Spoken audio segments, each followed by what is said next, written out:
ನಮಸ್ಕಾರ ಎಲ್ಲರಿಗೂ. ಇವತ್ತು ನಾವು ಡಿಸ್ಕಸ್ ಏನು ಮಾಡೋಣಪ್ಪ ಅಂದ್ರೆ, ಇವತ್ತು 24 ಅವರ್ಸ್ ಊಟ ಮಾಡಲಾರ್ದಂಗೆ ಬರೀ ನೀರು ಕುಡಿದ್ರೆ ಏನಾಗುತ್ತೆ, ಬರೀ ನೀರು ಮೇಲೆ ನಾವು ಇದ್ರೆ ಏನಾಗುತ್ತೆ ಅಂತ ಇವತ್ತು ಡಿಸ್ಕಸ್ ಮಾಡೋಣ.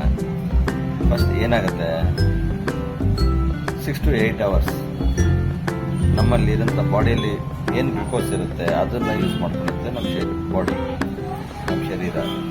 ಆಮೇಲೆ ಏನು ಮಾಡುತ್ತೆ, 8 ಅವರ್ಸ್ ಆಗಿಂದ ನಮಗೆ 12 ಅವರ್ಸ್ವರೆಗೂ ನಮ್ಮಲ್ಲಿ ಇರುವಂತಹ ಫ್ಯಾಟ್ನ ಬರ್ನ್ ಮಾಡೋಕ್ಕೆ ಸ್ಟಾರ್ಟ್ ಆಗುತ್ತೆ. ಓಕೆ, ಫ್ಯಾಟ್ ಬರ್ನ್ ಆಗುತ್ತೆ. ಆಮೇಲೆ ಏನಾಗುತ್ತೆ, 18 to 24 ಅವರ್ಸ್ ಅದು ಆಗಿಂದ ಗ್ರೋತ್ ಹಾರ್ಮೋನ್ ಪ್ರೊಡಕ್ಷನ್ ಮಾಡೋಕ್ಕೆ ಸ್ಟಾರ್ಟ್ ಆಗುತ್ತೆ. ಇದು ಬರೀ ವಾಟರ್ ಕುಡಿಯೋದ್ರಿಂದ. ಇದಾಗಿಂದ ಆಫ್ಟರ್ 24 ಅವರ್ಸ್ ಏನಾಗುತ್ತೆ, ಬಾಡಿ ಡಿಟಾಕ್ಸಿಕೇಶನ್ ಆಗುತ್ತೆ. ಡಿಟಾಕ್ಸಿಕ್ ಏನಿರುತ್ತೆ ಅದೆಲ್ಲ ಕ್ಲಿಯರ್ ಮಾಡೋಕ್ಕೆ ಸ್ಟಾರ್ಟ್ ಮಾಡುತ್ತೆ. ಇದು ಬರೀ 24 ಅವರ್ಸ್ ನಾವು ಬರೀ ನೀರು ಕುಡಿಯೋದ್ರಿಂದ, ಏನು ಫುಡ್ ತೊಗೊಳ್ಳೋದ್ರಿಂದ ಇದೆಲ್ಲ ಯೂಸ್ ಇದೆ.